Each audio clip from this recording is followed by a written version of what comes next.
Oh, hello, great readers. I'm Bill Chan. I'm Nimacum. I'm Van Chan. In this class, I'll read to all of you a part of Ulysses. S. L. Ulysses. James Joyce. 12 sec 22. Didn't tell anyone, says the citizen, letting a ball out of him. It's a secret.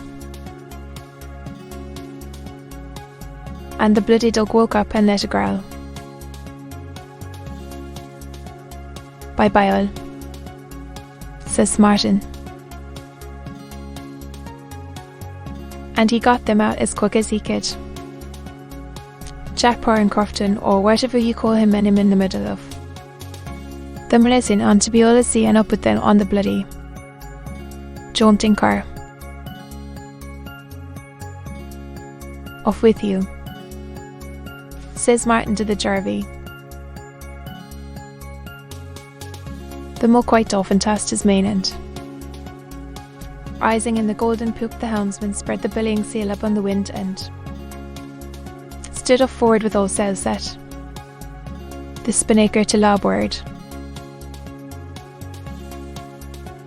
And many comely nymphs drew nigh to starboard and to larboard end, clinging to the sides of the noble bark.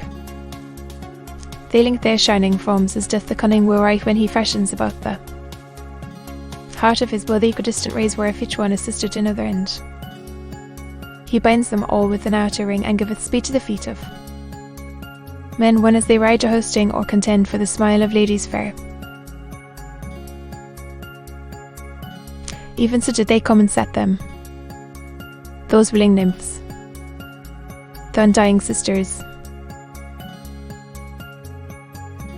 and they laughed, sporting in a circle of their foam, and the bark clave the waves.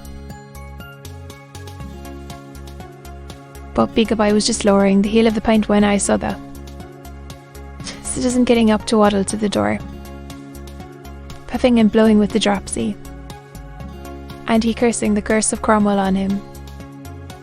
Well, book and kindle in Irish, spitting and sputting out of him and Joe and Little off round him like a leprechaun trying to pacify him. Let me alone, says he. 3 cheers for Israel.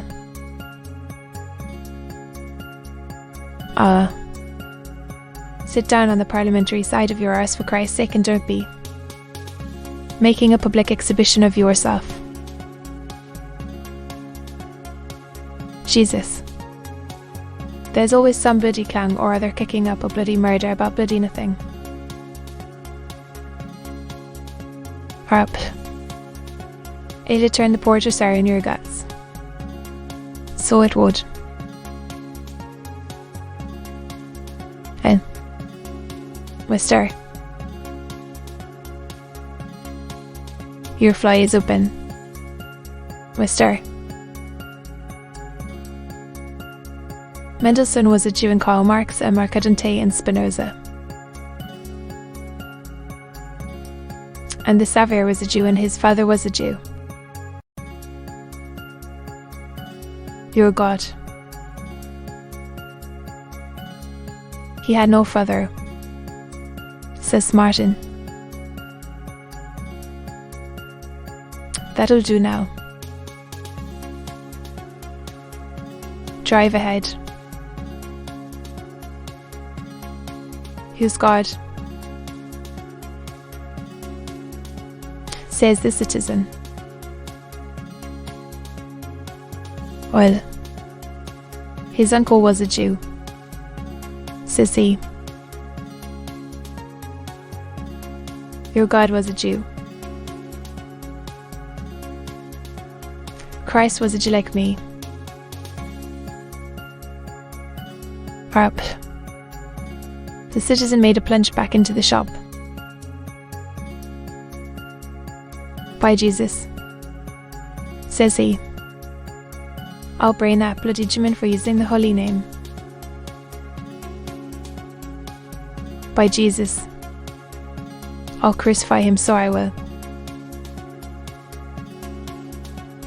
Give us that biscuit box here. Stop.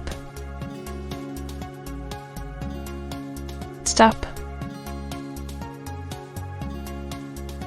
says Joe.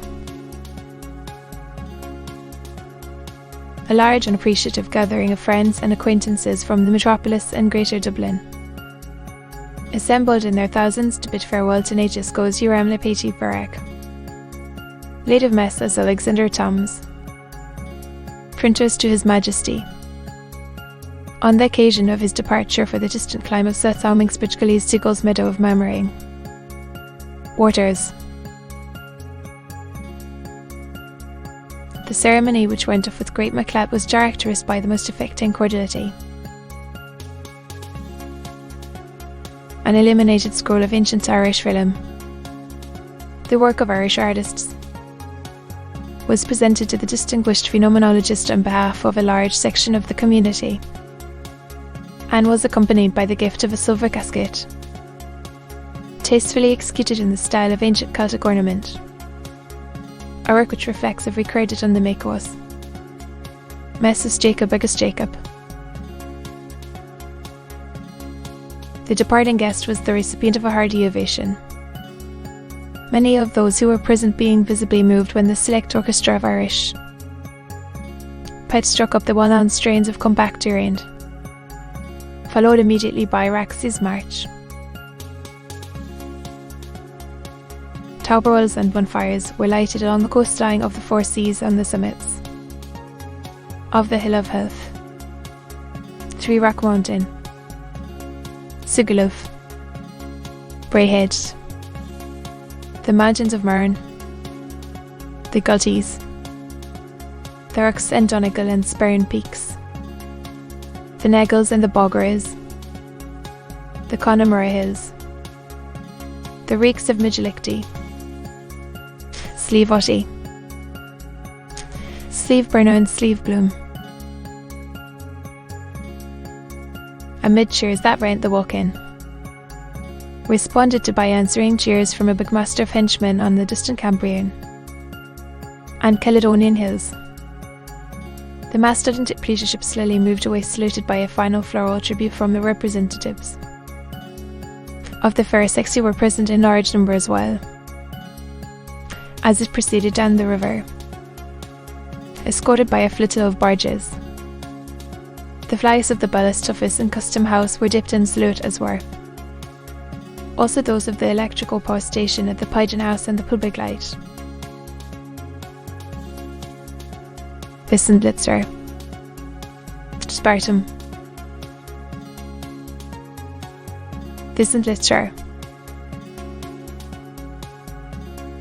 Gone but not forgotten. Where is he till I murder him?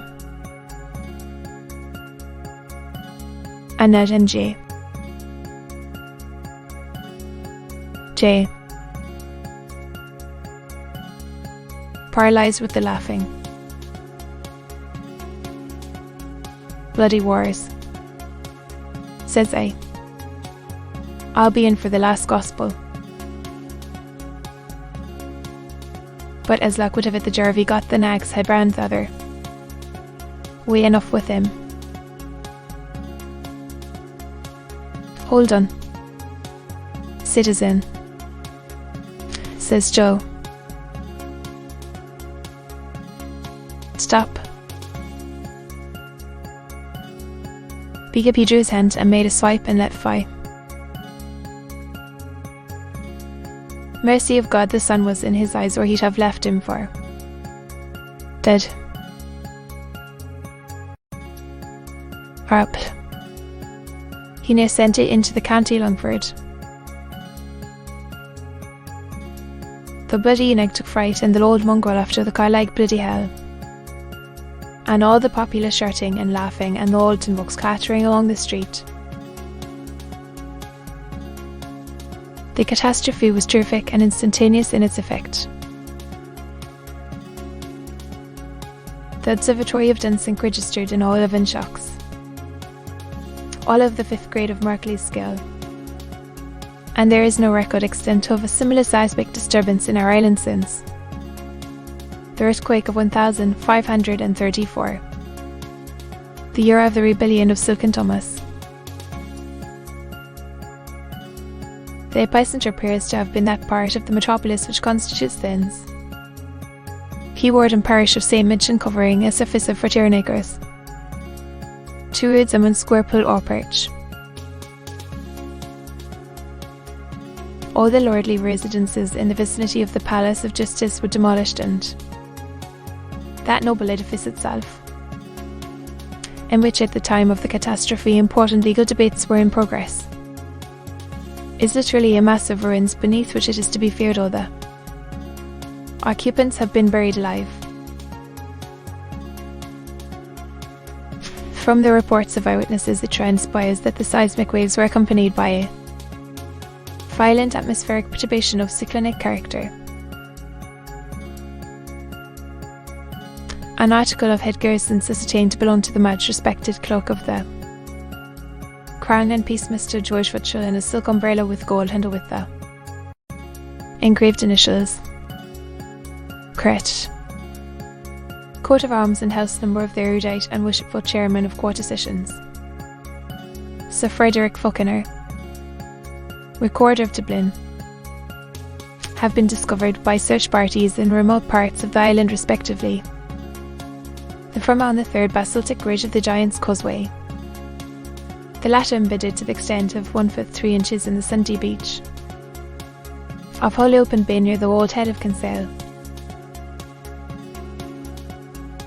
Other eyewitnesses depose that they observed an incandescent object of enormous proportions hurtling through the atmosphere at a terrifying velocity in a trajectory directed southwest by west. Messages of condolence and sympathy are being hourly received from all parts of the different continents, and the Sovereign Pontiff has been graciously pleased to decree that a special Missa per differences shall be celebrated simultaneously by the ordinaries of each and every cathedral church of all the episcopal dioceses subject to the spiritual authority of the Holy See, in suffrage of the souls of those faithful departed who have been so unexpectedly called away from our midst. The work of salvage. Removal of debris. Human remains etc. has been entrusted to Messrs. Michael Mead and Son, 159 Great Brunswick Street, and Messrs. T. and C. Martin, 77, 78, 79 and 80 North Wall, assisted by the men and officers of the Duke of Cornwall's Light Infantry under the general supervision of H. R. H. Rear Admiral, the Right Honourable Sir Hercules Hannibal Habeas Corpus Anderson, K. G. K. B. K. D. P. To be continued.